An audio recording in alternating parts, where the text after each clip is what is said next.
Hebrewanon 4:12, ang pulong sa Dios buhi ug nagalihok nga gamhanan, labi pang mahait sa espada nga duhay sulab, ug modulot ngadto sa gitagbuan sa kalag ug espiritu, sa mga lutahan ug sa mga kauyukan, ug mutugkad sa mga una-una ug katuyuan sa kasing-kasing. Segundo Timoteo 3:16, ang tibuok nga kasulatan gipaginhawa sa Dios ug may kapuslanan alang sa pagpanudlo, alang sa pagpamadlong, alang sa pagpanulid, ug alang sa pagmatuto sa pagkamatarong, aron ang tao sa Dios mamahingpit, masinangkapan, alang sa tanang maayong buluhaton. My son, do not forget my teaching, but let your heart keep my commandments. For length of days and years of life and peace they will add to you. How happy are those who hear the word of God and obey it. Agi og pangandam sa atong kaugalingon, sa dili pa kita magasugod sa pagpadayon sa pagtuon sa pulong sa Dios, atong andamon ang atong kaugalingon, atong limpyuhan ang atong mga kalag, pinagi sa hingalan o pag-admit o sa pag-acknowledge sa atong mga sala nga nahimo ning adlaw, sa labas sa una-una, sa labas sa dila, sa labas nga makita, kining tanan mahimong babag sa atong pagtuon sa pulong sa Dios as we approach the Word of God. So, we need to have silent prayer that will give you the privacy of the priesthood and makes the option of confession possible if necessary. Apan alang kanimo nga nagpaminaw niining atong Bible study through the YouTube and Facebook, kung ikaw dili pa usa ka magtotoo, if you are an unbeliever, ang isyo nga imong gitubang dili ang pagkumpisal kundi ang pagdawat, pagtuo kang Ginoong Hesukristo, ingon nga imong bugtong manluluwas og Dios. Because this is a requirement sa atong pagtuon sa pulong sa Dios. Dili mahimo nga magtuon kita nga wala pa kita relasyon nga to sa Dios. John 14:6, si Ginoong Hesukristo nagasulti, I am the way, the truth, and the life. No one comes to the Father but by me. So kung buot kang musalmot ning atong Bible study, although man ka dindi, gikinahanglan nga ikaw mapanag-iya nimo ang imong relasyon ngadto sa Dios, pinagi sa imong pagdawat kang Ginoong Hesukristo, ingon nga imong personal nga manluluwas, o garon ikaw salmot uban sa atong mga kauban nga nagatuon sa pulong sa Dios. Therefore, let us pray.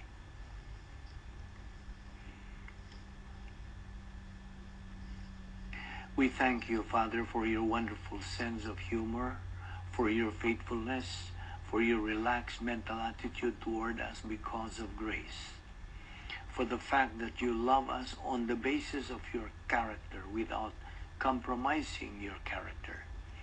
Nining hagayon na, O Diyos, nagaampo kami nga ikaw, magalamdag ka namo,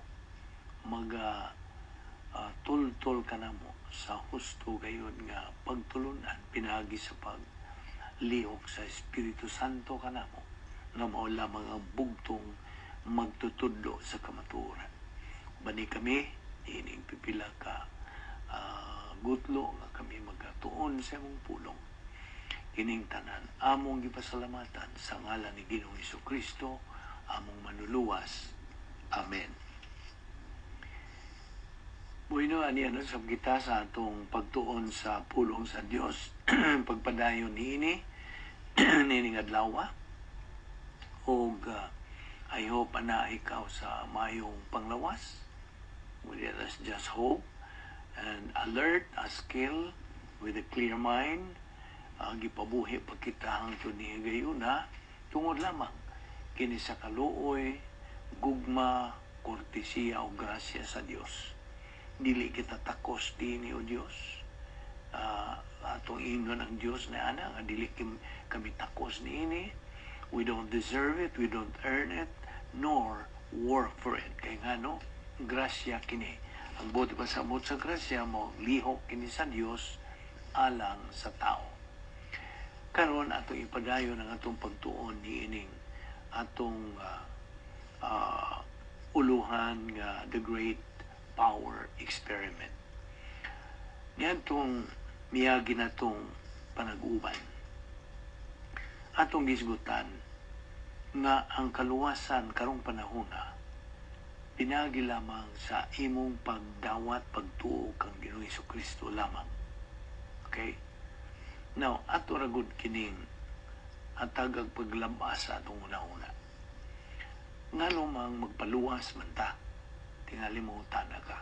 Why? Why do we have to be saved? Saved from where?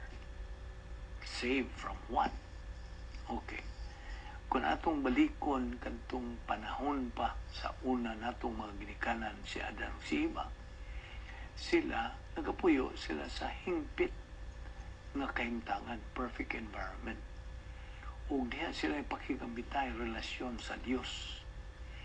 Ug adlaw-adlaw matagutlo ang ilang relasyon. There was perfect relationship. Hangtod nga sila misupil sa mando sa Dios nga dili sila pakanon niya itong bunga sa kahoy nga gidili. Okay? Bunga sa kahoy sa pag-ila sa maayong dautan. The tree of the knowledge of good and evil. Unya kay sila mikaon man bisan gidid-an sila kaysa tugon ug mando sa Dios nga magkakaon kamusta ng mga bungas kahoy dinis paraiso. Tanan makaon ninyo. Gawas lamang ni ining mga bunga ni ining usa ka kahoy nga diin mo kanay kahoy sa pag-ila sa maayo ug dautan. The knowledge of good and evil. Ug sa adlaw nga kamo mukaon niya na sigurado nga kamo mamatay gayud kamo. Mao katoy tugon sa Dios. Okay. Aniya naman si Satanas, misuod siya sa bitin o iyang gitintal ang atong unang ginikanan. Kay si Satanas, buod siya nga mabungkag po ang relasyon sa tao o sa Dios. Okay? So, iyang gitintal yung gididan mo. Ibaw mo nga nung gididan mo. Dilibot ang Diyos nga kamo mahimong sama kaniya. Nga wise. So, mo nang gididan kamo. Unya, natintal man yun ang babae. Ang original nga ngalan sa babae, mao si Isha. Kaya ang laki, mao man si Ish. Mao na original nga ni Adan, Ish. Ug si Isha mo una og tintal ni Satanas. Hangtod nga nadani yun ang babae. O mikaon sa bunga nga gidili kadtong bunga sa kahoy sa pag-ila sa maayong dautan. Nalaglag iyang gi-apura po ng iyang kapikas na si Adan, si Ish. Kauntari Ish, lami kayo di ay. Mao din ang gidid-an ta, nga mao ka na mo kadto. So silang duha nalaglag. So karon ang ilang relasyon sa Dios naputol. Wala na sila relasyon. They were spiritually dead. Buhay sila physical, apan patay spiritual. Putol ang ilang relasyon. Apan misaan ang Diyos. Gihapon, umikan siyang grasya. Mupadala siya ug manluluwas. O dili man kini ang atong topic karon. Ato lang ning lakbitan aron sa paklaro kanimo nga ang salvation karon mao ang pagtuo kang Ginoong Hesukristo nga siya nagpakatao aron sa pagtubos sa atong mga kasalanan nga originalmente gibuhat sa atong original usab nga mga ginikanan aron kita mahibalik sa Dios.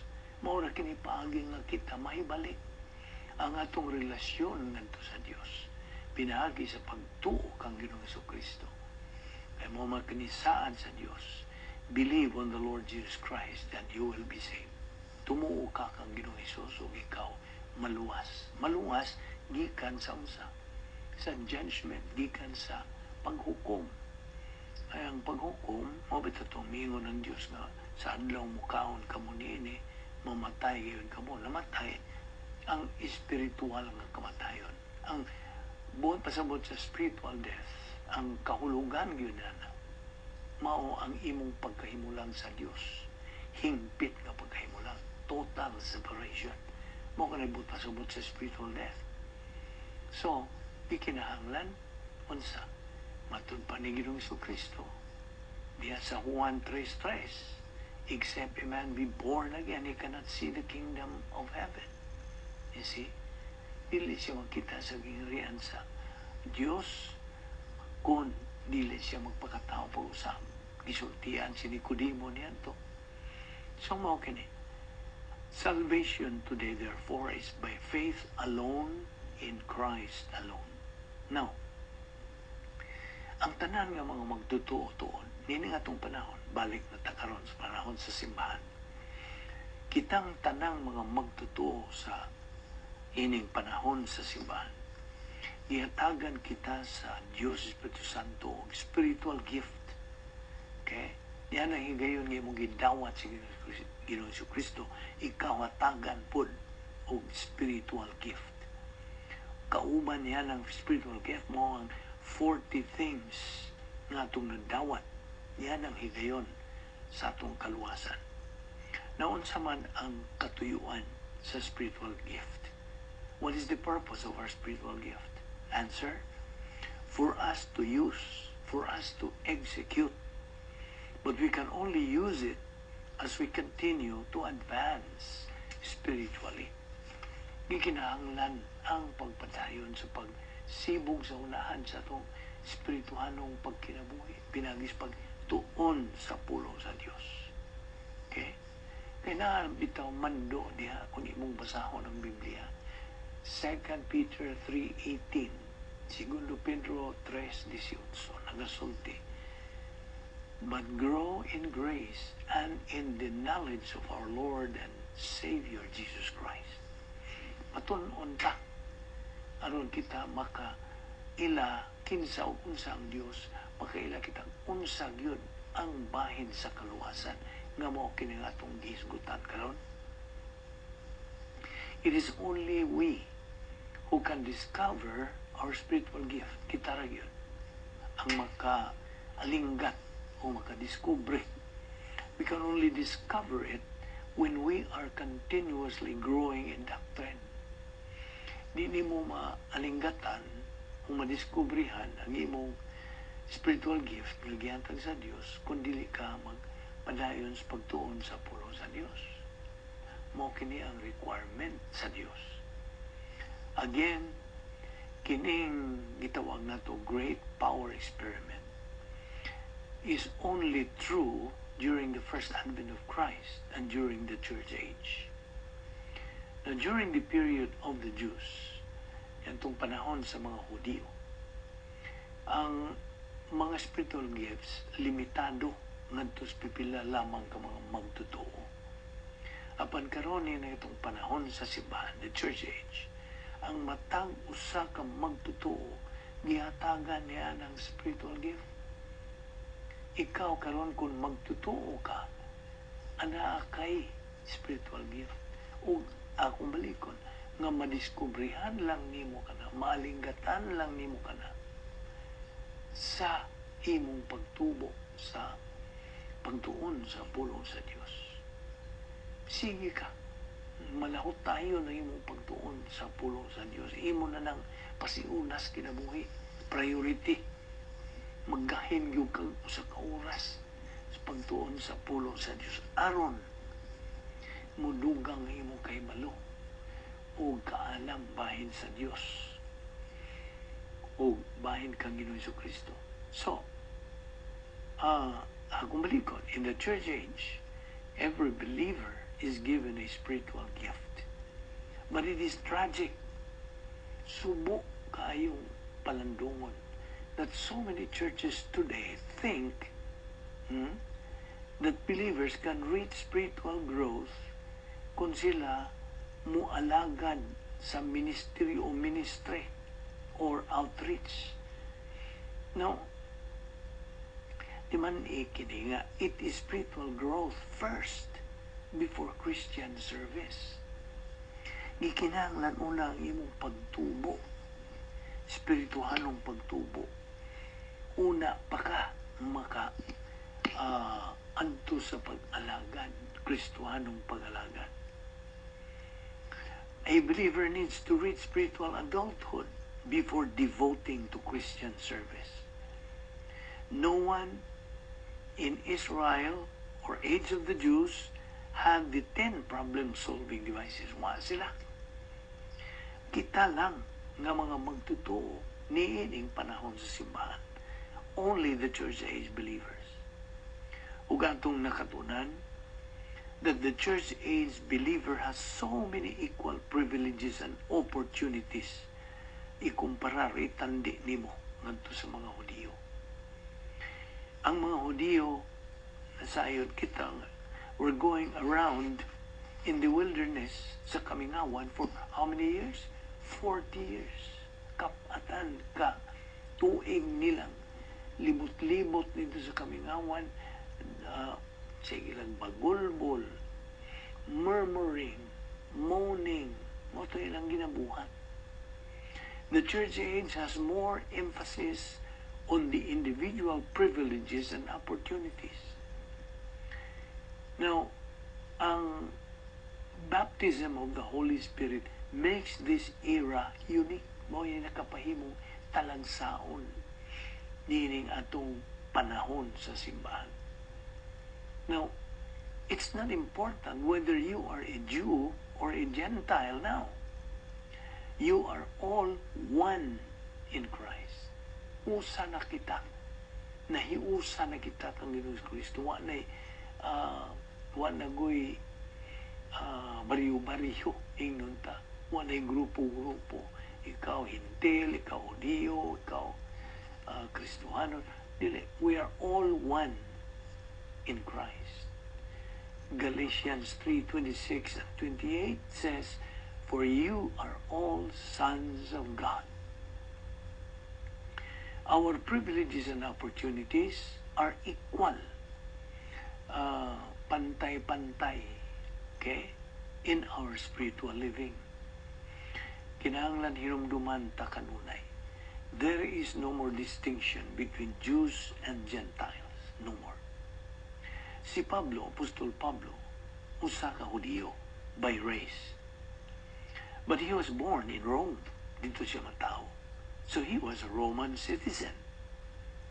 He was used by God to witness the Gentiles. That's why si Pablo was in the divine decrees to be so. Galatians 2:9, Barnabas and Paul went to the Gentiles. So it's important to reach the stage of a developed personal sense of destiny. So it's Bible doctrine that is very essential to a believer. Labing mainungdanon, labing bililon, alang sa kamagtotoo ang pagtulunan sa Biblia. Without it, the tendency is we use our emotions. Diba? But that we are, or by that, kung pinahagi sa atong mga pagbati ang atong pag-execute sa atong Kristohanong panginabuhi, we are in trouble. And we're gonna have a confused life. Magkaguliyang lang ang atong panginabuhi. Okay. Baptism of the Holy Spirit. Unsay sabot.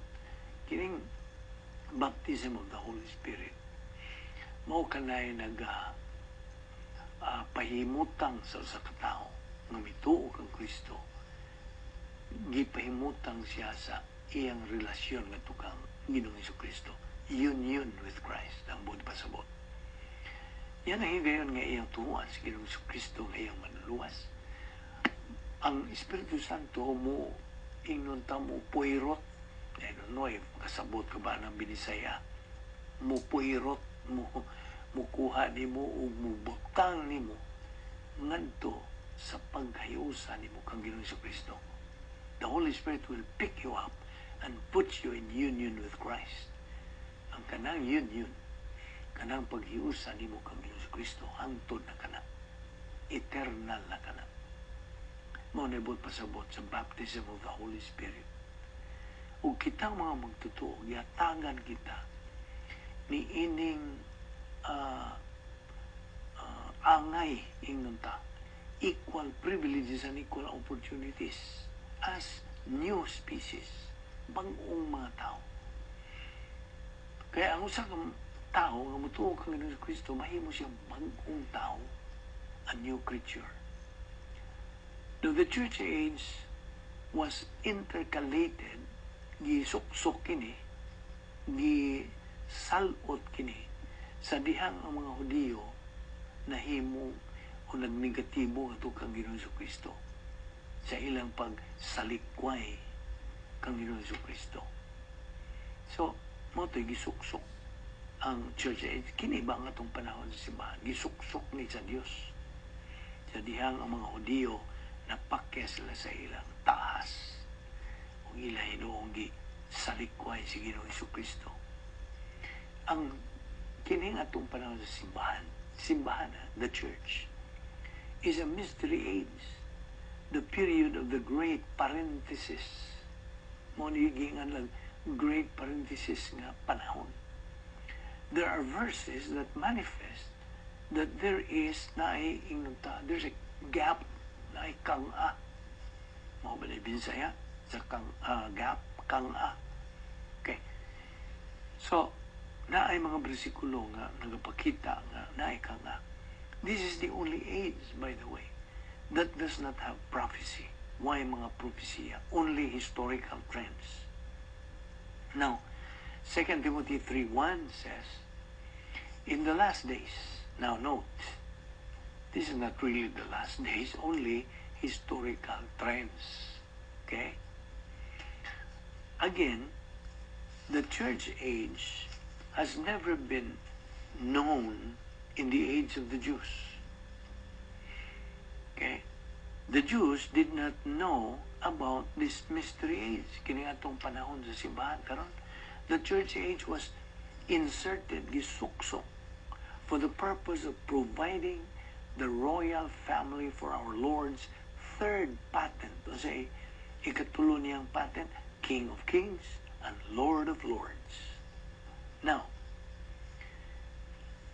naalay usa ka propesya sa church age in regard to its terminai. Sa matong terminai, kinutuban, sangkuan.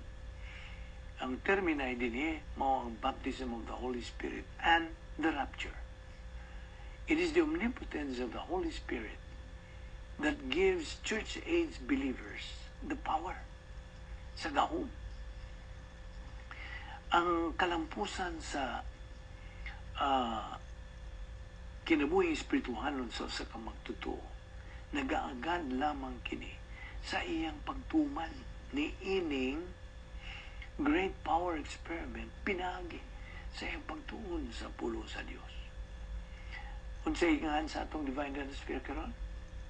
Kung ang iyas ni Ginoong Kristo prototype divine atmosphere, unsay tawag sa atong divine atmosphere karon? Operational. Okay? Mao kanay tawag sa atong divine atmosphere. The operational divine atmosphere is for church age believers. Alang nato. Ang prototype divine atmosphere is the facsimile or photocopy of the operational divine atmosphere.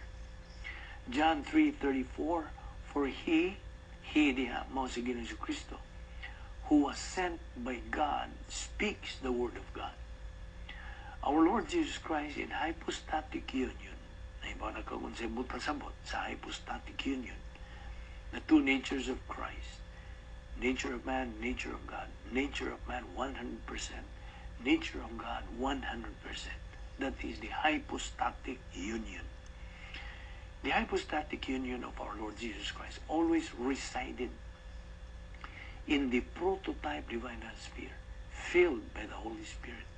Napunan siya sa Espiritu Santo. Ang sugo diya sa Efeso 5:18, be filled with the Spirit. Kinahanglan punan ta sa Espiritu Santo. O diha po sa Efeso 5:1, be imitators of Christ. How do we imitate Christ? Unsa man ito pag-awat kang Ginoong Jesucristo?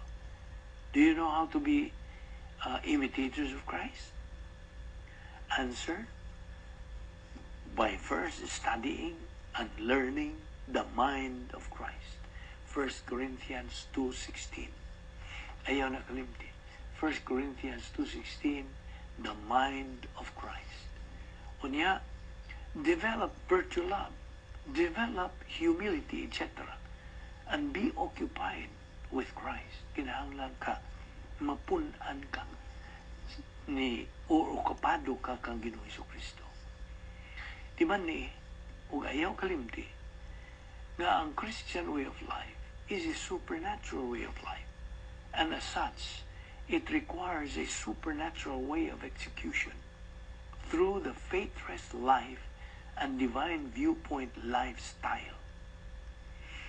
Mateo 4:4, ang sige pamong diha, ang tao dili mabuhi pinagi sa tinapay lamang, kundili pinaagi sa pulong sa Dios nga magagula sa baba sa Dios. Man does not live by bread alone, but by every word that proceeds from the mouth of God. Bible doctrine can only be effective in the life of a believer if that believer uses metabolized Bible doctrine. Ginaling na, gituuhan na, o iyan na nang gidawat yun completely. That is metabolized Bible doctrine. It is God the Holy Spirit who can only metabolize Bible doctrine. Dili ikaw, dili kita. Kundili ang Espiritu Santo ra ang makametabolize. Tagaan ka na kong ehemplo. You have a freezer in your ref or refrigerator, but it's not working. Why? Why kuryente? No electricity. Exactly the same analogy. Ang yellow or ice can only be produced by the freezer if there is power. Basta? Nang saan mo na produce? Why kuryente? Why suga nagitam? Why electricity? Therefore, power is necessary. Basta? Kinahanglan ng gahom. Sabi saya sa electricity, gahom sana suga nagitam. Now, in the spiritual realm, the power of the Holy Spirit is necessary. Therefore, doctrine that is not metabolized is useless in our spiritual life. Why kapuslanan? Mahimo lang na og ingnon tay kumparar na nato og pareho ba og kaning kaibaw nato atong kaibaw gikan sa eskwelahan. Unsa ito nakatunan sa eskwelahan, mo kanay gikan academic knowledge. So dili na way kahom kana wa kanay spiritual value. Therefore, doctrine that is not metabolized is useless in our spiritual life. It's only metabolized doctrine that is useful. Acts 1:8. You shall receive power when the Holy Spirit comes. Now, tingali mga tanak, how can we have this power?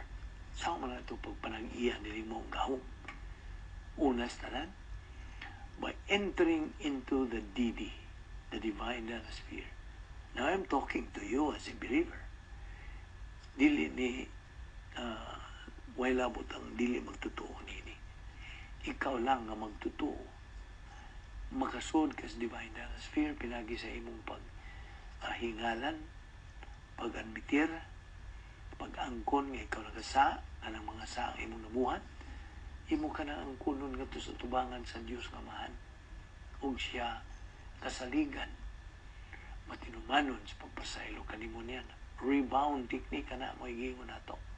1 John 1:9. Sa gisulti, sa 1 John 1:9. If we confess our sins, God is faithful and just to forgive us our sins and to cleanse us from all unrighteousness. All. Apil na itong imong nakalimtang mga sa. Now, sa dihang si Ginoong Jesucristo na matay dito sa cross, kapila siya mamatay. Makaduha, physical o spiritual. When God told Adam and Eve, if you eat the fruit of this forbidden tree, you will surely die. Now, tinuon ba to? Of course. Ang Diyos God nagsulti na to. So, namatay spiritual. Sa ako nagi pa klaro kanimo kaganihang. Sila namatay spiritual sila si Adan ug si Eva sa pag-asupil nila sa sugo sa Diyos. Now, there are two kinds of deaths, by the way. Spiritual o physical. Kining spiritual, si Ginoong Jesucristo nagkasinati niini sa dihang siya nagabitay dito sa cross aron sa pagbayad sa tanantang mga kasalanan in full. Mo kato spiritual death. Ang physical, on the cross, he commended his spirit or commanded his spirit to his Father that by saying, akong buhian ng akong kinabuhi, ako ra ang makabuhi nini. Ug iyang gimanduan ng Espiritu Santo to his Father, and then he died physically. See? Into thy hands I commend my spirit. Mutagi o naging Jesu Cristo. O niya ang katapusan yung pamulong niya dito, samtang gabitay siya sa cross, tetelestai, on sa ibot pasabot. It is finished. Tapos na ang tanan. Tapos na. Si Ginoong Jesucristo, samtang siya nagabitay sa cross, migamit sa gahom sa Espiritu Santo. Roma 5:12, man's total depravity, ang tao ay mahimo siyang kaugalingon nga mapasig-uli ngadto sa Dios. Wala siya mahimo. That's total depravity. Only the Lord Jesus Christ paid our sin debt in full. Kung totoo ka ba niya na? Do you believe that? If you decide to accept or believe that He died for you at the cross, you will be saved. Maluwas ka higala. Ang atong Ginoong Jesucristo namatay spiritually, motuhingan o substitutionary death niya. Ang iyang pagpuli sa atong dapit. That was the unique substitutionary death ni Ginoong Jesucristo. What Christ experienced, substitutionary death, was the most ignominious and excruciating suffering in the world. Yet, our Lord endured it through the use of the problem-solving devices. Iyang gigamit. If you wish to imitate our Lord Jesus Christ, make use of the problem-solving devices and other divine assets, sama sa filling of the Holy Spirit, rebound, grace apparatus for perception, study, learn, and apply, etc. Now, what made Adam and Eve die spiritually? Tubag. Sa ilang pagsupil, by disobeying God's commandment, by eating the fruit of the forbidden tree of the knowledge of good and evil. Ang atong Ginoong Jesucristo, on His part, inganlan siya og trichotomos. Kung sa ibot pa sa trichotomos, Ang komposisyon nining trichotomos mo ang lawas, kalag, o tawhanong espiritu. Dili Espiritu Santo, tawhanong espiritu, human spirit. Body, soul, human spirit. Mo na trichotomos. Ang dili magtotoo, duha ra iyang komposisyon. Body and soul ra. Mo na hingan lang siya dichotomos. Dichotomos. Duha. Apan ang magtotoo, trichotomos. Now, ang spiritual substitutionary death ni Ginoong Jesucristo dito sa cross, talagsaon kanto. Our Lord Jesus Christ's spiritual substitutionary death was unique. All people were born physically alive but spiritually dead. Mo kani ang formula. Buhi kita physical sa atong lawas, apan patay kita spiritual kun. Manay kun, dili ikaw magtotoo. So, patay spiritual. Mo nang giingon niya sa Juan 3:3. Gawas ko ng tao magpakatao pag-usap, dili siya magkita sa ginharian sa Diyos. To be both spiritually and physically alive, then, one has to be born again. Faith alone in Christ alone. Pagtuo lamang kang Kristo lamang. Now, ana ay prinsipyo. Totoo kining maong prinsipyo. He who is born once will die twice. But he who is born twice will die only once. Sabi ni Isaiah, siya nga matao makausa, kaduha siya mamatay. Apan siya nga natao makaduha, kas ara siya mamatay. So it's important to repeat in teaching to us this doctrine, that we are fortunate to avail of the power of God in this present age. Bililhon kining mga puntuha nga atong gisgutan. Ug tungod nining maong gahom, no believer is deprived to have this power while he is in phase 2 of God's plan. Naon sa maning phase 2 of God's plan? Inomnom ka, tulo ka phases. Phases, bahin ba? Tulo ka bahin. Ang kaluwasan. Una, kaluwasan, salvation. Ikaduha, believer in time mo kanay phase 2. Ang una, katong kaluwasan, phase 1.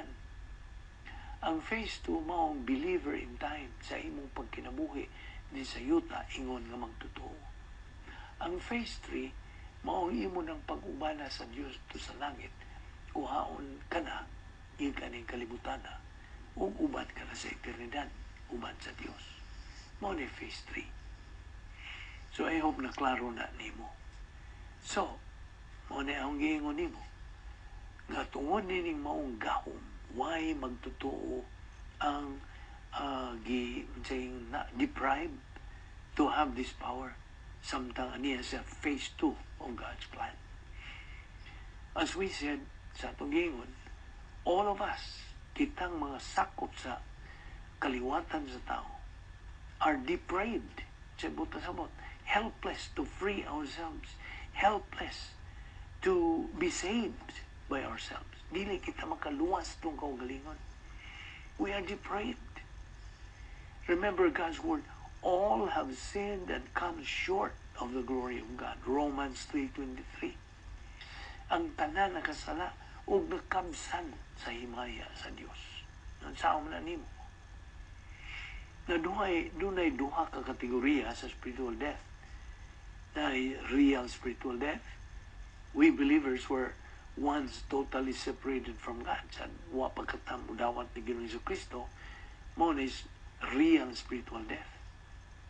Ang ikaduha, substitutionary spiritual death of Christ. He was separated from God because of our sins. Patong gibiyaan siya mo itong, Diyos ko, nga nung gibiyaan mo ako. See? Diyos ko, Diyos gumahan. Diyos ko, Diyos Espiritu Santo, nga nung gibiyaan mo, nga nung mo man, dili man yun ninyo. mo kay usara ka Dios. Mao nga si Ginoong Kristo Dios misangpit sa duha ka sakop sa Godhead, Diyos Amahan o Diyos Espiritu Santo, kay siya Diyos po. So, mayon siya, Diyos ko, Diyos Amahan, Diyos ko, Diyos Espiritu Santo. Nganong gibiyaan mo ako? Nganong gibiyaan man? Iloy-iloy lama sa baktani. Di mo, hinanti mi ikatilipis mo ka na ang Grigo. Gibiyaan siya kay ngano? Tungod kay na puno na siya sa imo nga akong mga sa samtang nagabitay siya sa krus. Ikaw ra ang iyang giuna-una samtang dupa siya dito sa krus. Ikaw. So, pinaagi sa great power experiment, si Ginoong Kristo namatay spiritually while He was bearing our sins at the cross. So, that's the moment He died spiritually sa sulti na niya o pagsyagit niya. Diyos ko, Diyos no ko, manong ibiyan mo ko. O tetelestai, tapos na. Our Lord Jesus Christ had to die spiritually so He can give His spiritual life, eternal life, to anybody who decides to accept His payment of our sin debt. Si Ginoong Kristo, iyang gihawas ang iyang kaugalingon, emptied Himself. Mao ni gitawag og doctrine of kenosis. He emptied Himself. He did not use the power of His deity sa iyang pagka-Diyos while He was in His hypostatic union. Huwag siya mo gamit sa iyang pagka-Diyos. Ang iya lang pagkatao. Christ died at the cross instead of us. He died without man's help. That is grace. Every person has a chance to be saved. Savable. Tanan tao. Why exempted? Kung sa gisulti niya sa 2 Peter 3:9. 2 Peter 3:9. God is not, paminaw, God is not willing that anyone should perish, but that all should come to repentance. Ang tanan. Dili niya buot ka na ay malaglag. Buot niya ang tanan, unta, maluwas. Pangutana, ano? Di man tanan maluwas. Ibuwa ka nga, ano? Tinuyuan sa tao. It's a matter of choice. Nakadungog na siya sa mayong balita sa kaluwasan. Tumuo ka kang Jesus o ikaw maluwas. Dili buot ang Diyos nga na ay bisang usa nga malaklag, kundi ang tanan, unta, maluwas. Muna kabubuton sa Diyos, declared will of God, that all members of the human race be saved. Muna, every person has a chance to be saved. Remember the a fortiori logic? Kinilatin man kining maong logic. If God has done the most by sending His only Son to die on the cross for you, can He not do the least now that you are His child? Maunay a fortiori logic. It is because of disobedience that believers suffer, not because of their sins. We are disciplined for our disobedience to God's mandates. We have been disobeying God. Mga gahi, gitang mga maniingnon na binisaya. But God is so patient. Siya nagapaabot lang, nagahuwat lang. He's just tapping His foot. Nagapaabot siya. Kinsa, ang mutuo siyang buto na. Kaya maura ka na'y pagi alang sa tao nga mahilangin. What ang maghimo-himo niyan Masimuhingon ka, diin maghana.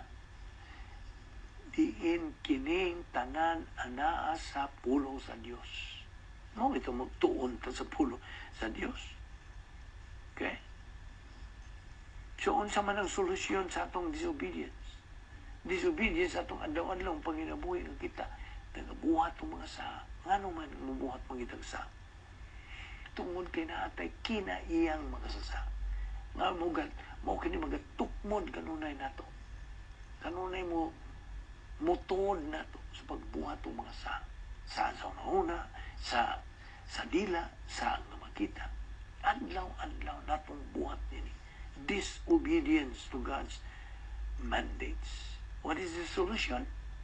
Grasya gyapon. Gihatag gyapon ang kini sa Dios nga solusyon, kasulbaran. 1 Juan 1:9. If we confess our sins, God is faithful and just to forgive us our sins and to cleanse us from all unrighteousness. Aron ta mo balik dito sa sud sa atong royal palace ng lantaw, divine dynasty, operational divine dynasty. Roma 8:32, He who did not spare his son, but delivered him up for us all. John 1:12, but as many as received him, to them gave the right to become children of God, to those who believe in his name. That is why, mo hinungdan, ng 1 Juan 1:9 is the most basic provision for us believers, because without it, kung wa kini, will never be able to experience the power that the Lord Jesus Christ left to us here in this world. Dili kita makasinati. Ang great power experiment is true and real. Matuod gini o tinuon. But God's arch enemy, kinsa may arch enemy ni sa Diyos, kinsay avowed enemy sa Diyos, si Satanas. God's arch enemy, Satan, does not want us to avail with his power. Dili siya buot nga kita mo pahimos ni mong gaon. Tungod kay buot niya nga kita mga magtotoo mahimong miserable sama kaniya. Inumdum ka sa prinsipyo, misery loves company. Di ba kung sa goal ni Satanas o sa mga demonyo? Ang ilang goal, ingon ta, objective o tumong, ang ilang goal para sa mga di magtotoo mo, babagan nila na dili makadungog sa may balita sa kaluwasan aron dili sila maluwas. Mo ka na ilang goal. Apa na lang kanimo magtotoo ka na. Luwas ka na. Napoy goal sa Satanas ni mo. Sa may ang goal? To prevent you from studying God's Word. To prevent you, babagan ka, na dili ka makatuon sa puso sa Diyos. Kaya ano?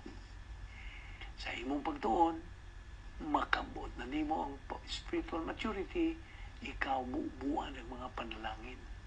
Mapungot si Satanas, sana, nagkagot niya mga ngipon. Mapungot siya tanaw ninyo karon nga nagpaminaw ni ining atong Bible study. Pungot na yung atong ana. Nano pungot man siya. Nano maglagot na siya. Tungod kay siya unsa nasina nimo nga magtotoo. Pungot. Nasina siya nga ikaw magmalipayon, magkinabuhing madagayaon, ug mao kanimo kanto mga panalangin mo nimo. Dili siya buot nga ikaw mo mahidangat niya ng mahina kay siya miserable. Buot siya mamiserable po ka. I hope na klaro di mo ka na. Therefore, kitang mga magto kinahanglan nga maglikay ta ni ining mahagbong niya ta nining arrogant skills. Na itulo ka klaseng arrogant skills. Ang una nini self-justification. Matarong sa mong kaugalingon. Pag-justify sa mong kaugalingon. Ikadua, paglingla sa mong kaugalingon. Self-deception. Ug ang ikatulo, self-absorption. Ang imo ng kaugalingon, ang imong ginauna, nga na-absorb ka sa mong kaugalingon.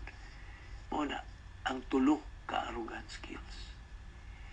So, ato kining ipadayon sa sunod natong panag-uban. O gidapit ka sa padayon ining atong pagsibog sa unahan pagtuon sa pulo sa Dios. Kini grasya sa Dios. Pahimuslan nato kini kay iya kining hinatag nga oportunidad alang kanato mga magtotoo, magampota. Ato karong iduko ang atong mga ulo ug atong pihungon ang atong mga mata. Ato karong ipahinungod kining pipila ka mga gutlo niadto nga niya din sa atong Bible study on Facebook and YouTube. Kinsa wa pa kanila sa ilang kinabuhi si Kristo o nga sila wa pa'y paglaom o wa pa'y kinabuhing dayon.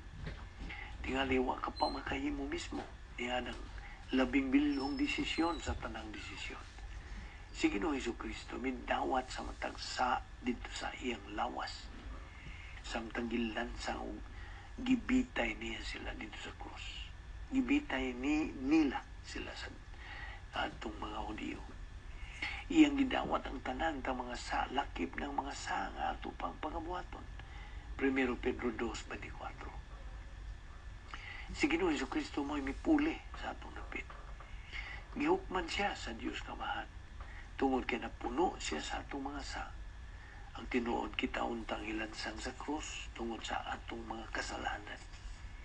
Siya mo'y gihimong kinsaway labot sa tungod kanato aron lamang kita mamahimong pagkamatarong sa Dios diha kaniya. Higala ang imong pagtagad ngadto kang Kristo mo'y magadeterminar sa imong dayon nga kaugmaon. Apan imong kabubuton mo'y giagad. Kung dawaton mo si Ginoong Jesucristo, ingon nga imong Dios ug manluwas, ikaw hatagag kinabuhing dayon ug maluwas ka. Apan kung imo siyang isalikway ingon nga Dios ug manluwas, maimo ang dayon nga paghukom. Imo ang pagpili karon. Tumuo ka kang Ginoong Hesus ug ikaw maluwas. Father, we thank you for your word that we have studied today. Bililhon ng mga pulong amo na dungog na katunan ni iningadlawa. Amo karong nasabtag klaro tungod lamang sa ministeryo sa Espiritu Santo na kami maluwas di ay pinahagi lamang sa among pagtuo kang Ginoong Jesucristo ingon nga among Ginoong manluluwas. Salamat ning tanan. Kining tanan among giampo tungod sa mahal nga ngalan ni Ginoong Jesucristo. Amen.